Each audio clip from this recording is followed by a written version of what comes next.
धरती से ओपी म्यूजिक माई स्टूडियो के माध्यम से ये बिरहा आपके बीच में जा रहा है। उम्मीद है कि आप लोग इसे पसंद करेंगे, हमें अपना आशीर्वाद देंगे और हमारे इस ओपी म्यूजिक चैनल को आप अपना आशीर्वाद देंगे, शेयर करेंगे, सब्सक्राइब करेंगे, कमेंट जरूर लिखेंगे कि हमारा बिरहा आपको कैसे लगा। आप सबका आशीर्वाद सदैव हमारे साथ रहे। बहुत बहुत आप सभी के श्री चरणों में सादर नमन स्वीकार हो। जय श्री कृष्ण। मास्टर साहब, बिरहा के अंदर 4 लाइन भूमिका का भाव है।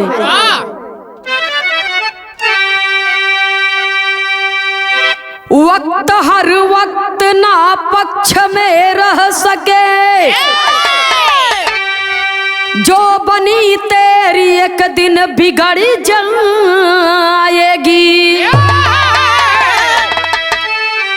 सारा वैभव महल ऐसो आराम भी,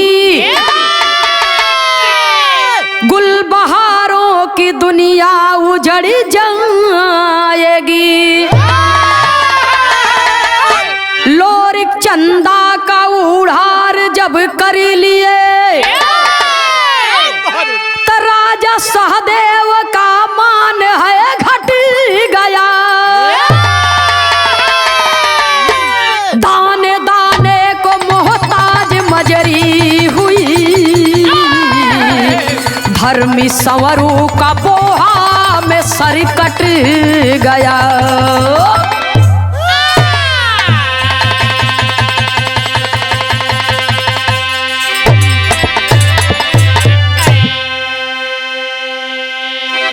गौर करेंगे साथियों, लोरिकायन से ये बिरहा लिखा गया। हमारे बुजुर्ग चनैनी गाते थे, लोरिकी गाते थे, लेकिन ये किताब के माध्यम से लिखा गया। कवि जी इसका बिरहा का रूप दिए, लोरिकी और चनैनी के कहानी को बिरहा का रूप दिए। हमारे मंच पर बैठे हमारे कवि जी पूज्य श्री खेमराज यादव मोछ वाले, जिनकी देन है कि यह बिरहा समाज हमें मिली है। और हमारे कवि जी पूज्य श्रीमान मंगल यादव जौनपुरी जी इस लोरिकी और चनैनी की कहानी को पूर्वजों के मुखार बिंदु से सुनी हुई कहानी को बिरहा का रूप दिए। बिरहा के अंदर भूमिका में कितना बढ़िया भाव दिए। वक्त हर वक्त ना पक्ष में रह सके, जो बनी तेरी एक दिन बिगड़ जाएगी। सारा वैभव महल ऐसो आराम भी, गुलबहारों की दुनिया उजड़ जाएगी। इस संसार में समय एक समान नहीं होता है। अगर बच्चा पैदा हुआ है तो जवान होगा, और जवान होगा तो एक दिन बूढ़ा भी होगा। इस संसार में समय एक समान नहीं होता है, समय बदलता रहता है। दिन है तो रात्रि है, और रात है तो सूर्य भी उदय होता है। कवि को संकेत करना पड़ा। राजा सहदेव का बिटिया चनवा और लोरिक का प्यार बड़ा गहरा रहा है। एकदम लाशा बांधत रहा है। तो लोरिक अपने दुल्हन मजरी के अपने घरवा में छोड़ के चनवा के उड़ार कर लिए। चनवा को भगा करके लेकर के चले गए, और जब लेकर के चले गए बाबूजी, तो चंदा के बाप, चंदा के पिता राजा सहदेव का मान घटने लगा। लोग ताना देने लगे। तो हुआ क्या? बिरहा में एक लाइन गजल का भाव है मास्टर साहब, कहना है।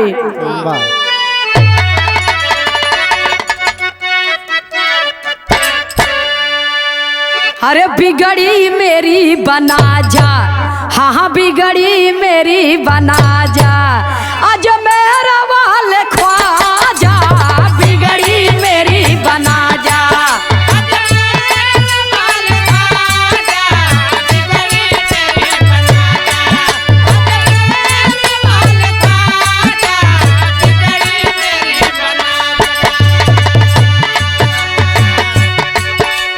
बिगड़ी मेरी बना जा, आज मेरा वाले ख्वाजा,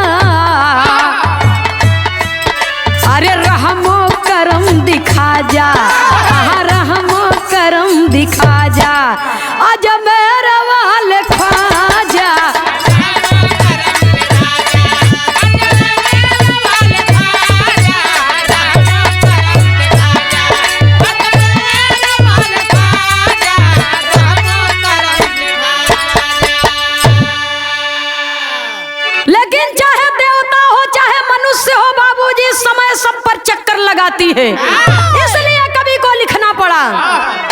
अरे आता समय सभी पे, हाँ आता समय सभी पे, चाहे रंग हो या राजा।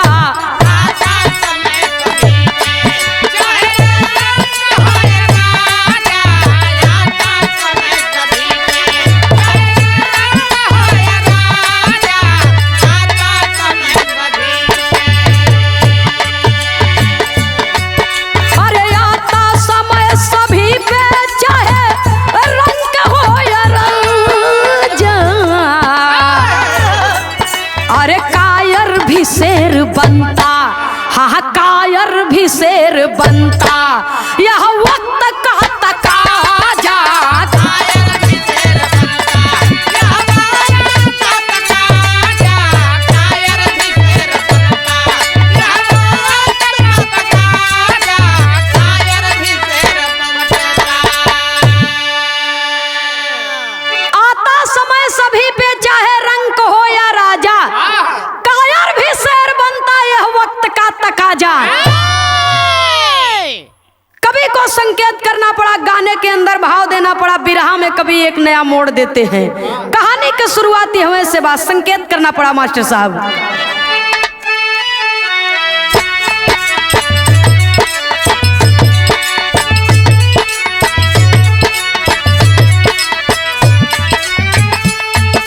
संवरू संग में सती हो गई, सतिया पतिव्रत धर्म के जान, जेकर पुत्र देवाइच छोटा, मजरी सेवा करे सुजान, धन सारा सहदेव लूटी गए। घर में केहू न वीर महान, नानू दिन भर करे नौकरी, भर भूजा घर करते काम, नानू दिन भर करे नौकरी।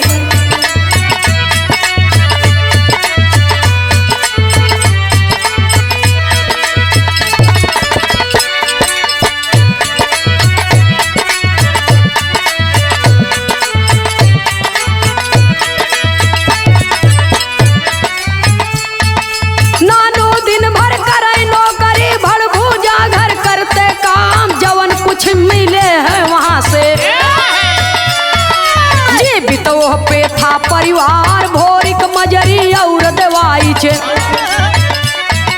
कैसे नानू सकै संभार, कलना साड़ जवन संवरू का,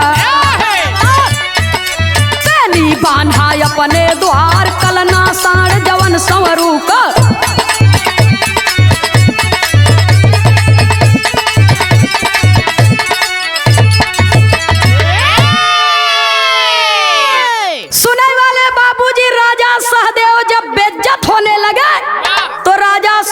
अपने मन में प्रतिज्ञा कर लिए कि जवन लोरिक धन के बल पर अहंकार में आकर के, अपने बल के अहंकार में आकर के, धन के अहंकार में आकर के, अपने तलवार के और अपने पौरुष के अहंकार में आकर के मेरी बेटी को भगा कर लेकर के गया है, मैं उसके मान को छिन्न भिन्न कर दूंगा, नष्ट कर दूंगा उसका पूरा परिवार।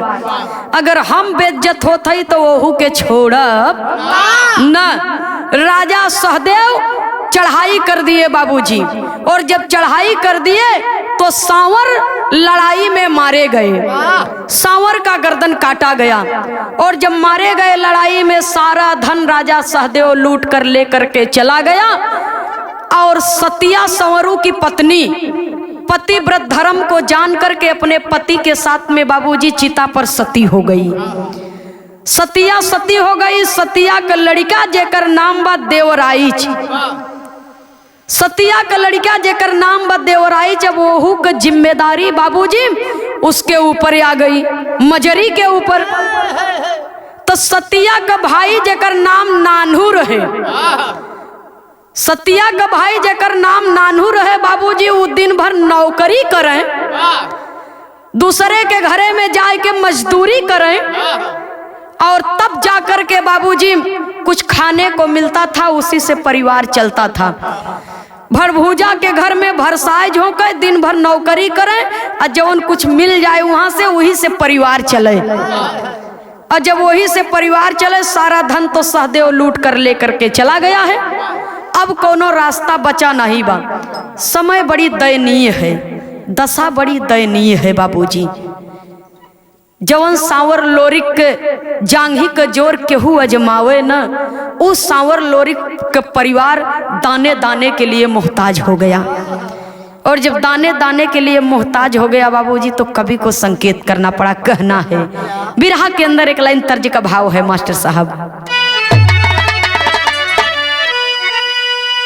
अरे बड़की गोतिनिया मरले, शारदा सिन्हा जी इस गीत को गाई है, स्वर्गीय बाबू रामदेव यादव जी भी इसे गाए हैं। अरे बड़की गोतिनिया मरले, अरे तनवा का बतिया पतिया रोई रोई ना, पतिया रोई रोई ना, लिखवावे राजमतिया पतिया रोई रोई ना, लिखवावे राजमतिया पतिया रोई रोई ना।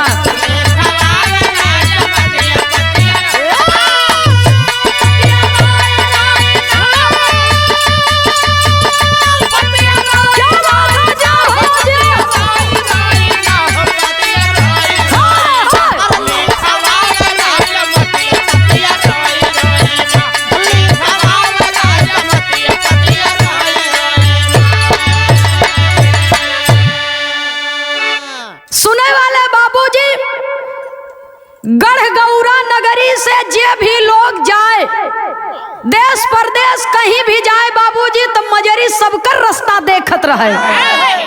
एक दिन गौरागढ़ की धरती से, गौरागढ़ का एक किसान आदमी और बेचारा जात बा, कहे हम जात हैं परदेश। तो मजरी वो व्यक्ति से बाबूजी अपने दिल का हाल बतावत बा और चिट्ठी लिखवावत बा।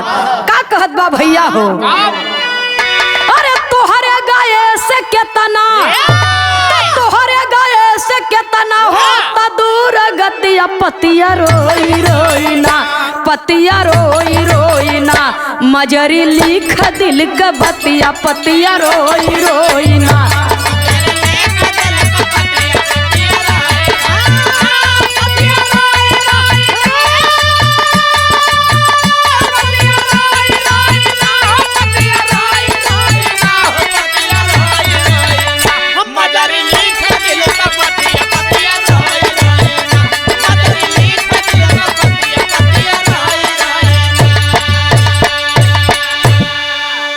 अरे दादा संवरू बोहा में गए हैं मराई, अरे सतिया सती भाड़ झोंक नानु भाई।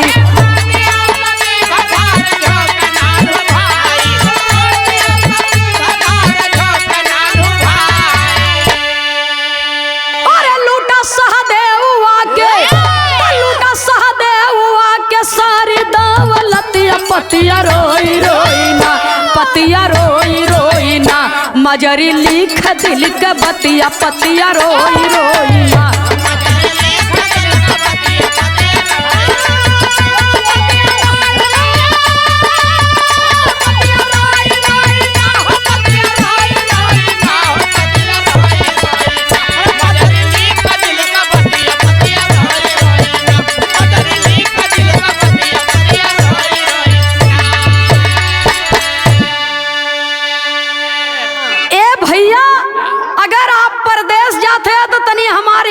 कमवा कह दिया, कहीं हमार पति लोरिक भेटाए जाही, तई हमार चिट्ठिया हमारे पति के दे दिया कि तोहर परिवार बड़ा कष्ट में बा, तोहर परिवार बड़ा संकट में बा। सारी बात को लिख करके बाबूजी चिट्ठी में लिखवा करके मजरी दे देती है। और जब दे देती है बाबूजी, तो मजरी लोरिक तो वहाँ अपने चनवा के लेके, चनवा से शादी करके प्यार भरी जिंदगी बितावत है हरदी में। डॉक्टर श्याम मनोहर पांडे जी लिखते हैं बाबूजी, ये डॉक्टर श्याम मनोहर पांडे जी की चनैनी पुस्तक है, कई पुस्तकें हैं, आप सर्च करके देख सकते हैं। तो लोरिक तो अपन जिंदगी बड़े प्रेम पूर्वक से बितावत है, लेकिन जब चिट्ठी को पाए हैं बाबूजी, तो चिट्ठी को पढ़ते हैं तो भाई के मरण सुन के, परिवार के दुर्गति सुन के बाबूजी लोरिक के जैसे पौरुखवे और आएगी। लोरिक के जैसे पौरुखवे और आएगा, लोरिक कहत का है अपने मनवा में सोचत है। बिरहा में एक लाइन तर्ज है मास्टर साहब,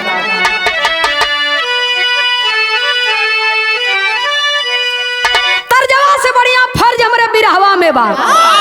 कभी लिखते हैं, अरे भाई के मारा न सुनी के, तब भाई के मारा न सुनी के, अरे भाई टूटी गई ले हो, अरे भाई टूटी गई ले हो, आज लक्ष्मण से राम बिछुड़ी गई ले हो,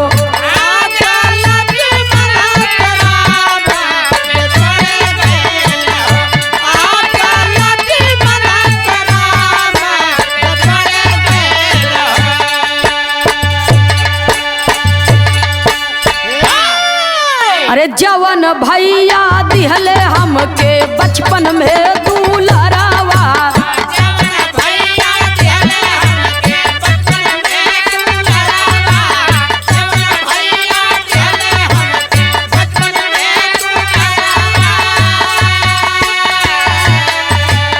अंगूरी धाराई के डोलावाला दुआरावा,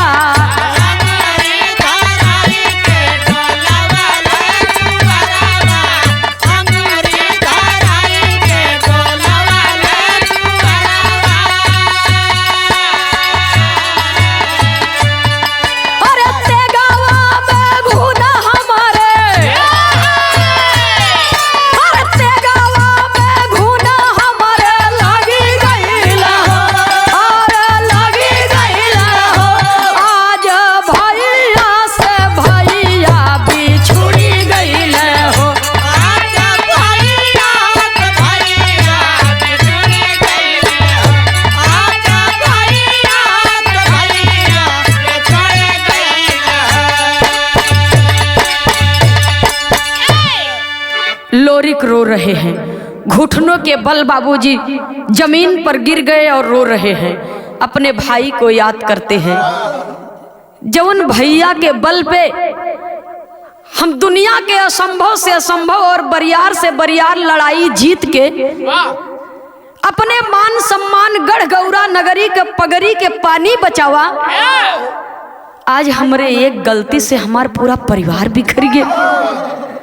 वही चंदा से जा करके सारी बात कहते हैं कि अब घर चलने का वक्त आ गया है, घर चलने का वक्त आ गया है। चंदा कहती है कि नहीं, घरे जब तो सौतन के संगे हमार रहा न कराए हम न रह पाऊ। जब इतना बतिया सुनते हैं बाबूजी लोरिक, तो चंदा के मुंह पर एक तमाचा जड़ देते हैं कि अरे चंदा, तू कैसी औरत है? एक औरत है मेरी पत्नी मजरी, जिसे मैं छोड़ करके चला आया और मेरे पूरे परिवार का भार अपने सर पे लेकर के ढो रही है, लेकिन तू मेरी प्रेमिका है और मैं तुझसे शादी करके अपनी पत्नी बनाया, तुझे मान सम्मान दिया, लेकिन आज मेरे परिवार पर विपत्ति आई है तो तू मेरा साथ देने के लिए तैयार नहीं है। तू कैसी प्रेमिका है और कैसी पत्नी है? इतना बात जब कहते हैं बाबूजी, तो लोरिक का एक एक बात चंदा के दिल में एकदम गोली जैसन बेधत बा। चंदा तैयार हो गई जाने के लिए, और जब तैयार हो गई तो हुआ क्या? बिरहा शैली में टेरी के भाव में लिखना पड़ा।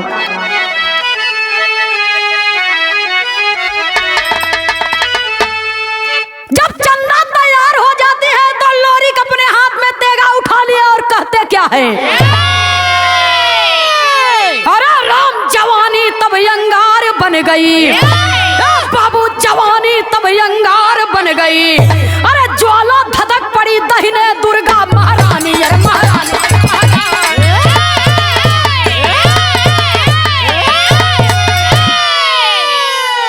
अरे बन भूप मझेला तब लोरिक, बन भूप मझेला तब लोरिक मोती सगड़ा पे आए हैं। अरे तंबू को अपने गाड़ दिए, सगरों डुग्गी पिटवाए हैं। सारे नगर में दूध दही को लेकर जो भी आएगा, सारे नगर में दूध दही को लेकर जो भी आएगा, अपने गोरस का दामो दुगना मेरे घर से पाएगा। सुने वाले बाबूजी सगरा के तीरे अपन तंबू लगवा दिए, और जब तंबू लगवा दिए तो धन दौलत तो रहबे भा, चनवा के उड़ार कई के लई के गर हैं। लेकिन जौने जौने राजा से लड़ाई होत रही वो जगह पर ये बताया गया है कि हरदी में लोरिक थे तो वहां भी कई राजाओं से लड़ाई उनकी हुई है। तो जौने जौने राजा से लड़ाई भई रही कुल धन लूट के रखे रहे। और जब यहाँ आए के सगरा के तीरे तंबू गड़वाई दिहन, अब पूरे नगर में हल्ला करवाई दिहन, पूरे नगर में हल्ला मचवा दिए कि जे केउ दूध या दही लेके आए तो अपने गोरस का दुगुना दाम हमारे घरे से पाए। इतना बतिया कह करके बाबूजी जब डुग्गी पिटवा दिए तो चारों तरफ हल्ला हो गई, बड़ा दानी राजा आया है, जे केउ दूध दही लेके जाता तो अपने गोरस का दुगुना दाम पावत। कवि को संकेत करना पड़ा। बिरहा में एक लाइन तर्ज है मास्टर साहब,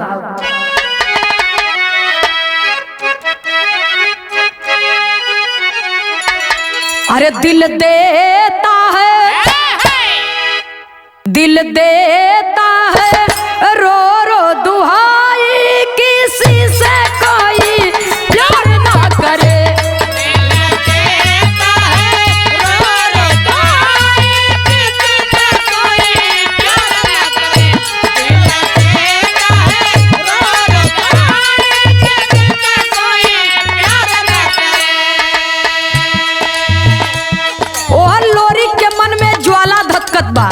कि राजा सहदेव से बदला कैसे ले, लेकिन यह भूख के मारे पूरा परिवार तड़पता।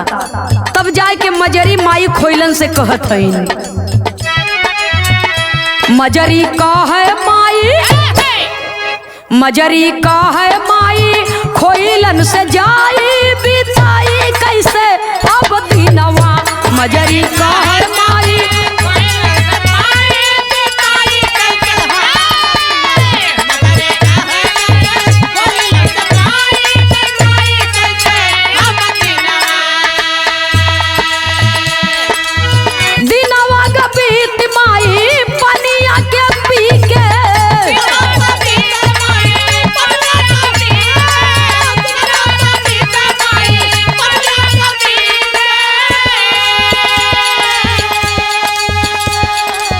बचवा भूखान बाटे बिरथा भजी के,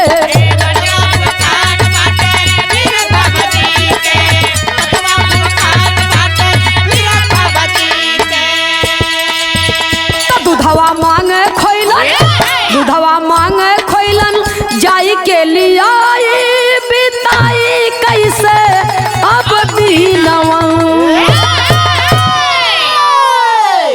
पूरा नगर का नर नारी सब दूध दही लेके जाते हैं और राजा खिया से मुंह मांगा दाम दुगुना दाम लेके आ रहे हैं। तो काहे न एक काम करा कि तू कुछ दूध और दही लेके चल जा। मजरी कहा था इन माई घर में न गैया है न भैंसिया है, तो कहाँ से हम दूध ले आई, कहाँ से दही जमाई, तो कैसे लेके जाई। माई खोइलन जाए के कहीं से दूध मांग के लेके आवत है, ओकर दही जमाए के तैयार की। और जब तैयार करती है बाबूजी तो मजरी अपने मूड़े पर दही के मेटी रख करके जाती है। और जब जाती है बाबूजी तो दही खाली कई के ओमन हीरा मोती जवाहरात भर के जब लई के आवत है इन घरे, वहां से जब पाती हैं तो लेकर के घर पे आती है। तो माई खोइलन जब देखत हईन तो कहे करे तय कहे रहे दुगुना दाम मिलत है, लेकिन तोके तो कुछ ज्यादा मिला बा, तोके कुछ ज्यादा मिला बा, कहीं तोरे ऊपर राजा का नियत तो गड़बड़ नहीं बा, या तही अपन चरित्र गवाए के चली आए जो नहीं इतना बड़ा तोके खजाना मिल गया, अपना सत्य गंवा करके आई हो। जब सास के इतनी कड़वी बात सुनत है इन बाबूजी तो मजरी सास रानी के पैरवा पकड़ के रोए लगिन कि माई हमने ऐसा कुछ नहीं किया है, हमने ऐसा कुछ नहीं किया है, और वो राजा ने मुझे ये दौलत इतना ज्यादा क्यों दिया इसकी जानकारी भी मुझे नहीं है, इसकी जानकारी भी मुझे नहीं है। माई खोइलन कहते हैं कि ठीक बा, अगर तुके जानकारी नहीं बा तो कल हम तोरे संगे स्वयं चलब। तो माई खोइलन मजरी को समझा करके बाबूजी रात में जो कुछ रूखा सूखा था उसे खा करके सो जाती हैं और जो हीरा जवाहरात मिला था उसे संभाल करके रख देती हैं कि हम जाप तो राजा से बात के पूछो। कवि को संकेत करना पड़ा। बिरहा में एक लाइन तर्ज का भाव है मास्टर साहब। हाँ ये तर्ज का लाइन बा। अरे कोठे ऊपर कोठरी हलवैया के दुकान, और हाथ के लड्डू हाथ में रह गए हलवैया मारा पान किरिया लैला किरिया लैला किरिया लैला बालम बही नादान किरिया लैला बालम बही नादान।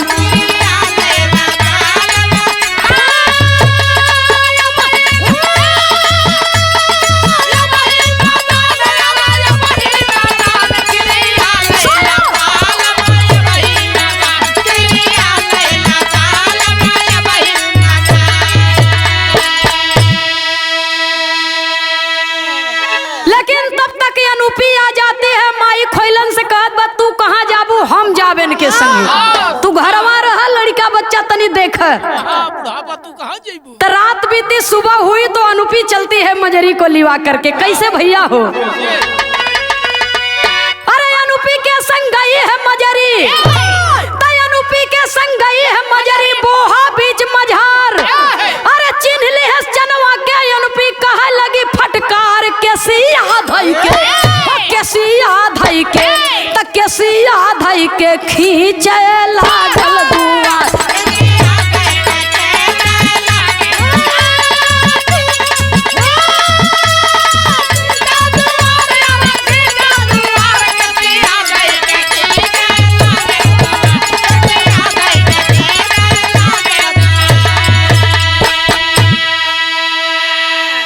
अरे भागत भागत गए चंद्राइत लगा जहां दरबार। अरे लोरी कहा जा बैठ जा बेटा मजरी गोद मझार आंसू गार मजरी दई के दुलार आंसू गार मजरी दई के दुलार।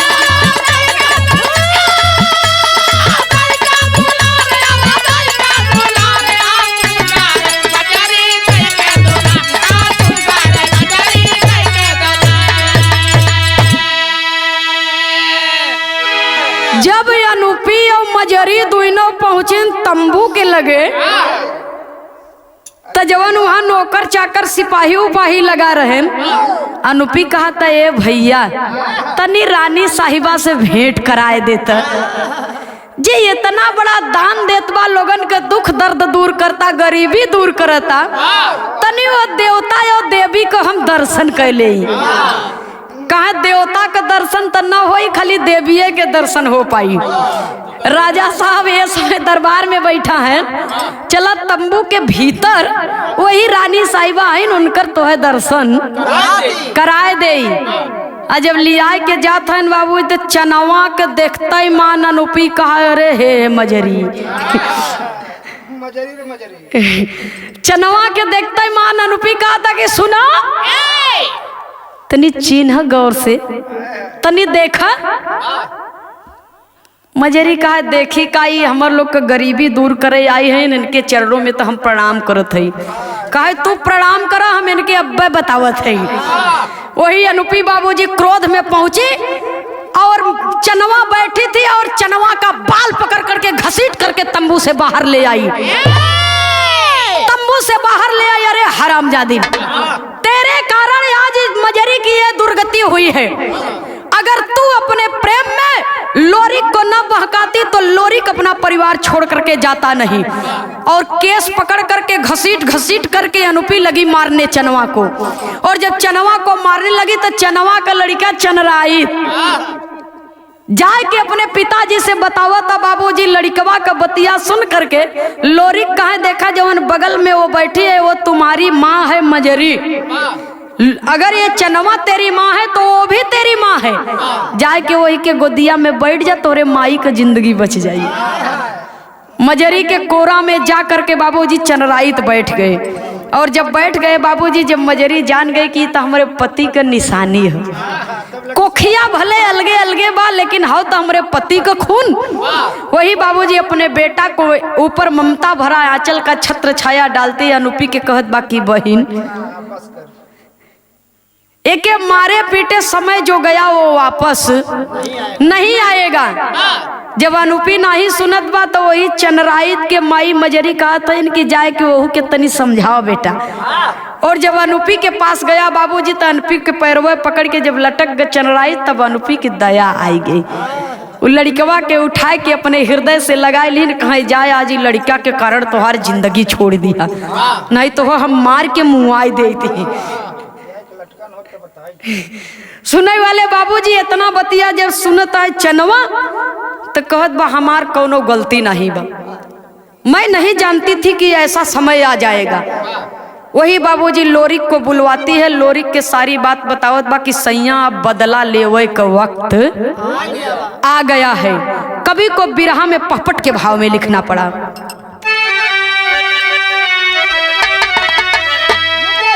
अरे चला वीर लोरिक धनुबान उठाई छुटत रोवाई बा, चला वीर लोरिक धनुबान उठाई छुटत रोवाई बा, समरू भैया बिन के बाह पुजाई छुटत रोवाई बा।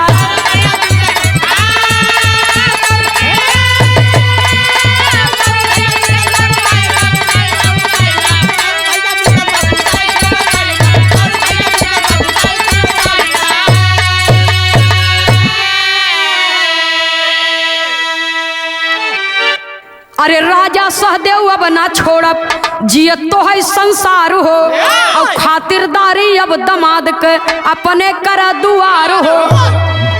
अरे मिलके सेना सारी करे लड़ाई छुटत रोवाई बा और लात से अपने घोड़ा कहेड़ लगाई छुटत रोवाई बा। सुनने वाले बाबूजी बताया गया कि बड़े बड़े बहादुर एक तरफ लग गए और लोरिक एक तरफ अकेला। माई दुर्गा का जयकार लगाया का अब तो के छोड़ब ना, तो असली दमाद हम है तो हमार खातिरदारी न करबा सरौ गोरू बरधा के लिए आई है हमार। वही बाबूजी नानहू जब जोर पाए लोरिक के तो जा करके बाबूजी जितना गाय गोरू घोड़ा और बैल लेकर के हाँक करके बाबूजी राजा सहदेव उठा ले गया था अपने जांग के जोरे लड़ाई करके। सारी गैयों को बाबूजी राजा सहदेव के यहाँ से उठा लाए गढ़ गौरा में, कुसुमापुर से गौरा में जब उठा लाए तब कवि को संकेत करना पड़ा आल्हा के लाइन।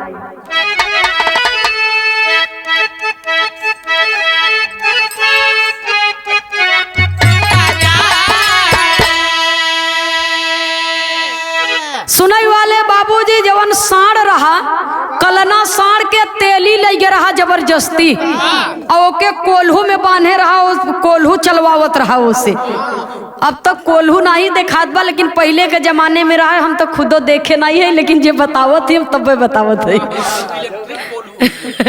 अब इलेक्ट्रिक कोल्हू हो गया बाबूजी, सरसों का पेराई होत बा, तेल का पेराई होत बा, नहीं पहले शायद पत्थरे का रहा का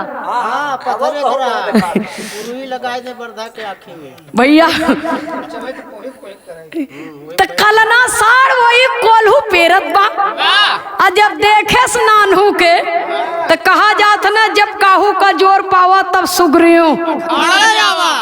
तो जब देखे बाबूजी नानहू के तो सोचत बा स्थिति तनी हमें ठीक है जनात भाई गैया कुल हाँक के लेके जात है, लगत बा बहादुर लोरिक आ गया है। अब कोल्हू से छोड़ाए के बाबूजी वो पेरत की पहुंचत बा नानहू के लगे और छोड़ाए लिहस बंधन, बंधन छोड़ा करके चल दिया। नानहू के पास पहुंचता है और जब पहुंचता है बाबूजी देहर राजा सहदेव सुनाई वाले बाबूजी देवराइच दादा सवरू वाली धनुष उठाए और लेकर के चल दिए। राजा सहदेव बाबूजी वार कर दिया देवराइच पर, और जब देवराइच पर वार कर दिया तो देवराइच 42 हाथ लंबी कूद के आगे भाग गए बाबूजी।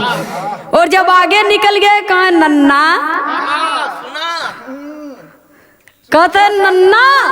और जब नन्ना कहत हन बाबूजी तब सहदेव अपने मनवे में विचार करत हन कि सयान तो सयान लड़को सारे कुल मजा उड़ावत हन। वही बाबूजी राजा सहदेव से कह रहे हैं कि अब वो मान जा, अब वो मान जा, जिंदगी तो हर बच जाए, लेकिन मान जा बात के। तो राजा सहदेव कहाँ माने वाला है। लोरिक के देखे तो उनकर जोश दूना हो गया कि सर हमारे बिटिया के भगाए के लेके गवा। वही करते क्या है, कवि को लिखना पड़ा।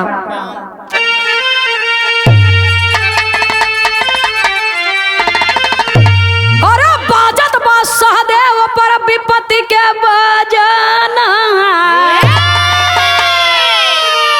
तो बाजत बा सहदेव पर विपत्ति के बजाना, अधर से काटे गरदनवा खोइलन के ललना।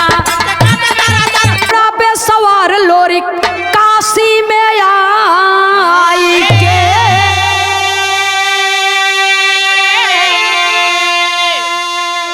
अरे लीहे अग्नि दाह घाट मड़ी कड़ी का जाई के।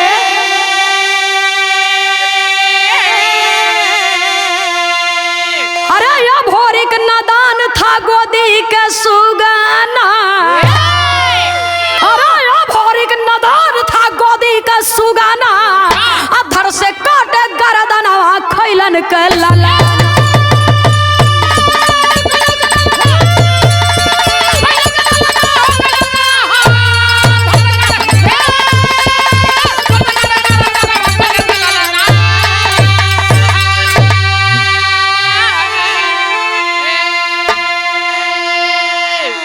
अपने भाई के मौत का बदला लिए राजा सहदेव को मार करके मौत के घाट उतार दिए। अब अपने मन में लोरिक सोच रहे हैं कि मेरा भाई नहीं है तो मैं भी इस दुनिया में जी करके क्या करूंगा। काशी बनारस की सरजमी पर आ करके बाबूजी 84 घाटों में से एक घाट है मणिकर्णिका घाट। उसी घाट पर बताया जाता है बाबूजी कि लोरिक आत्मदाह कर लिए और अपने आप को समाप्त कर दिए। ये मैं नहीं कहती, लोरिकायन लिखने वाले डॉक्टर श्याम मनोहर पांडे जी, लोरिकायन लिखने वाले डॉक्टर श्याम मनोहर पांडे जी की पुस्तक कहती है। तो उन्होंने लिखा और उस गीत को, उस कहानी को कवि जी बिरहा का रूप दिए और इस बिरहा को हमने आपके बीच में प्रस्तुत किया। आखिरी लाइन में खानदान के परिचय के साथ में कवि को लिखना पड़ा।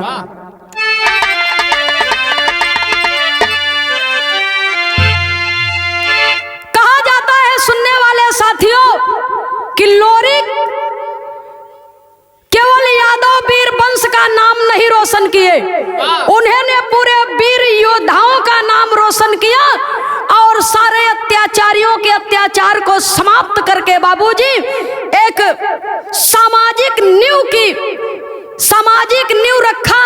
और उन्होंने कहा अपने वीरता के माध्यम से, उन्होंने अपने वीरता के माध्यम से लोगों को चेताया और लोगों को बताया कि ये दुनिया में अत्याचार करने वाला अत्याचारी अगर इस धरती पर पैदा होता है तो उस अत्याचार को समाप्त करने वाला व्यक्ति भी इसी धरती पर पैदा होता है, बशर्ते अपने अंदर हिम्मत होनी चाहिए। और लोरिक के लिए बताया जाता है कि वो एक दैवीय पुरुष थे, उनके अंदर साक्षात भगवान के रूप में उन्हें दर्शन किया जाता था और आज भी लोरिक को पूजा जाता है, आज भी उनकी वीरता को पूजा जाता है, आज भी उनकी गाथा गाई जाती है। आखिरी लाइन में खानदान के परिचय के साथ में कवि को लिखना पड़ा।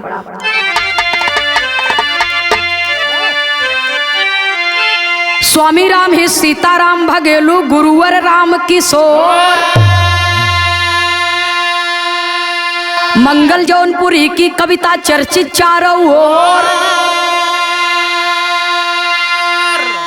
अरे राम जवानी तभी अंगार बनी गई, बाबू जवानी तभी अंगार बन गई। अरे नंदनी खेमराज से दुश्मन पानी पानी, जवानी तभी अंगार बनी गई। लगे रहा मास्टर।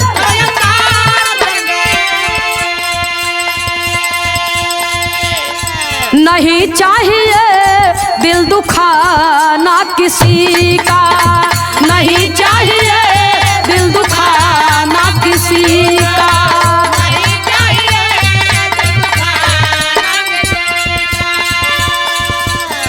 सदा ना रहा है, सदा ना रहेगा जमाना किसी का।